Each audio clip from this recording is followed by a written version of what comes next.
इस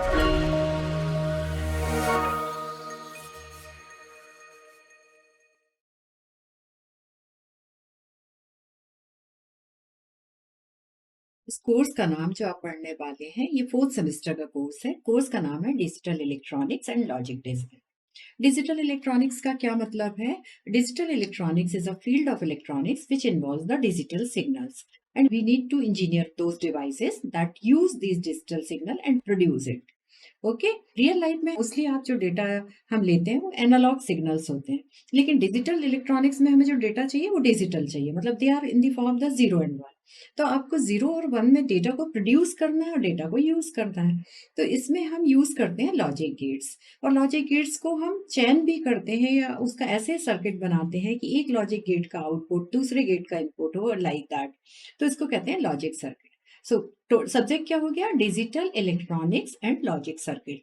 सर्किट जो होता है उसमें हम कोई कॉम्प्लेक्स ऑपरेशन कर सकते हैं, मतलब गेट्स को आपस में कैसे इंटरकनेक्ट करें और किस फंक्शन को इम्प्लीमेंट करना है, दैट इज ऑल्सो पॉसिबल।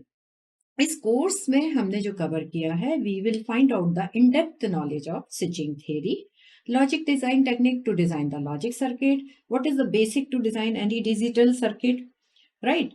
ये कोर्स पूरा जो है ये 5 यूनिट में डिवाइड है। यूनिट वन है डिजिटल नंबर सिस्टम। एक्चुअली हम रियल लाइफ में जो नंबरिंग सिस्टम पढ़ते हैं that is decimal numbering system, जिसमें हम डिजिट 0 to 9 यूज करते हैं। लेकिन कंप्यूटर में जो भी हम डिवाइस यूज करते हैं, मतलब यदि हम बात करें सीपीयू की, सेंट्रल प्रोसेसिंग यूनिट, उसके अंदर जो अर्थमेटिक लॉजिक यूनिट है, जो रजिस्टर्स हैं, उन सब में डेटा 0 और 1 के फॉर्म में स्टोर होता है। तो आप यदि नंबर्स को डिजिटल में कन्वर्ट करना चाहते हैं तो हाउ टू डू इट? मतलब डिजिटल एक ऐसा नंबरिंग सिस्टम है जिसमें हम डिस्क्रीट वैल्यू यूज कर रहे हैं 0 एंड 1, और जो भी डिवाइस हम कंप्यूटर के अंदर यूज कर रहे हैं वो है bistable device. They can hold the data in the form of the two state, so either 0 or 1. The first unit is completely based on digital number system and relation with other numbering system too. It also have logic gates. What are these logic gates? How to work? What is the algebra which can be applied to it? So this will form your unit 1.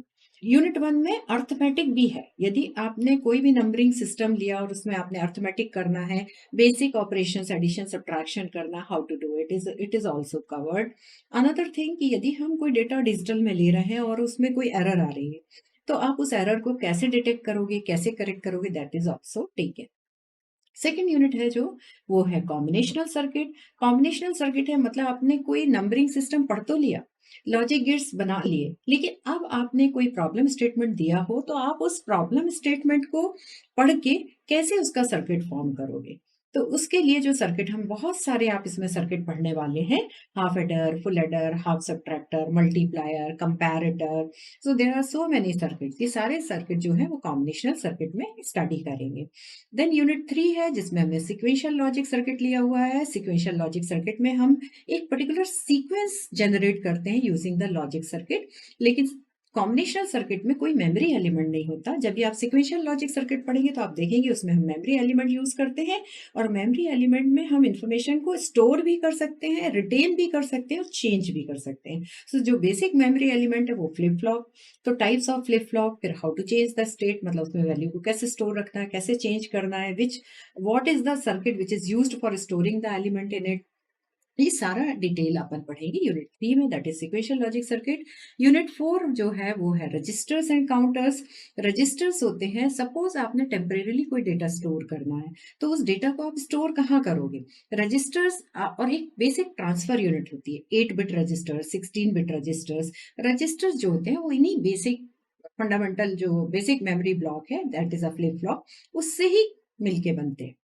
तो registers में type of the resistors, यदि हमने data को parallel में load करना है, data को serially transfer करना है, ये सारी स्टडी यूनिट 4 में है। देन काउंटर्स, बहुत बार हमें ऐसा होता है कि हमें एक पर्टिकुलर सीक्वेंस जनरेट करना होता है, तो यदि आपने कोई काउंटिंग एक सीक्वेंस को जनरेट करना है तो ये सारा हम स्टडी करेंगे काउंटर्स। यूनिट 4 हम यूनिट 3 के बाद पढ़ रहे हैं, क्योंकि चाहे हम काउंटर डिजाइन कर रहे हैं चाहे हम रजिस्टर डिजाइन कर रहे हैं, इसमें जो बेसिक एलिमेंट यूज होगा वो सिक्वेंशियल मेमोरी एलिमेंट ही, वो मेमोरी एलिमेंट फ्लिप फ्लॉप भी होगा। देन आइए फिफ्थ यूनिट में हम पढ़ेंगे types of primary memory. Primary memory means computer के अंदर फंडामेंटल कौन सी मेमोरी है जिसमें हम डेटा को स्टोर करते हैं। तो एक मेमोरी होती है रीड ओनली मेमोरी, दूसरी होती है random access memory. Read only memory में बायस सेटअप प्रोग्राम होते हैं, तो रैम जो होती है यूजर के लिए स्क्रैच पैड एरिया है। इस मेमोरी में हम रीड और राइट दोनों तरह से दोनों ऑपरेशन कर सकते हैं। और random means we can read and write at any location by taking the same amount of time.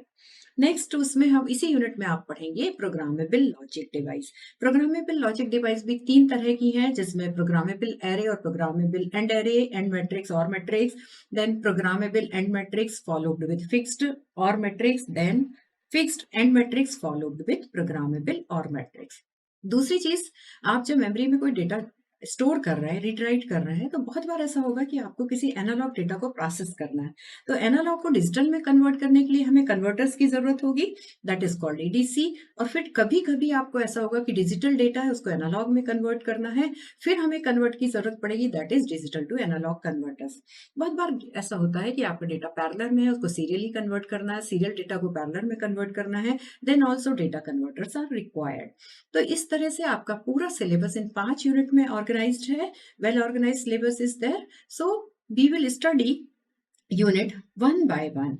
So this is all about your course intro. This is very important course and used almost in any of the, like your mobile, your laptop, then your computers. We are using digital circuit. So this subject is digital electronics and logic design. Very useful to help you to design these circuits, how to design it. Because nowadays the device, the circuit which we are designing, fabrication is very easy.